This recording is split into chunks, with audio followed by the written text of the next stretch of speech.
Integration is the opposite of differentiation. When you differentiate, powers go down. When you integrate, powers go back up. So if the derivative of x cubed is 3x squared, then integrating 3x squared takes you back to x cubed. Now let's solve the integral of 6x squared plus 4x with respect to x. The long symbol, the integral sign, means integrate.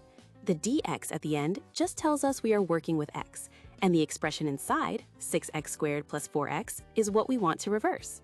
The key rule is this: add 1 to the exponent, divide by the new exponent, and always add plus c at the end.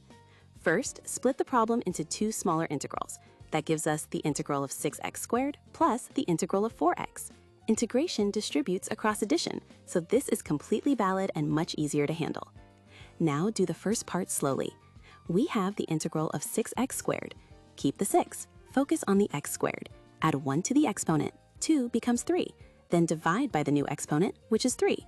So we get 6x cubed over 3. Simplify the coefficient. 6 divided by 3 is 2. That leaves 2x cubed.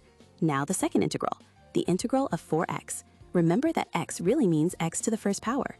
Add 1 to the exponent, 1 becomes 2. Then divide by 2. That gives us 4x squared over 2, which simplifies to 2x squared. Now combine both answers. We get 2x cubed plus 2x squared plus c. That plus c matters because constants disappear when differentiated. For example, plus 5 or minus 10 would still give the same derivative. Quick check. Differentiate 2x cubed plus 2x squared plus c. You get 6x squared plus 4x. It matches perfectly.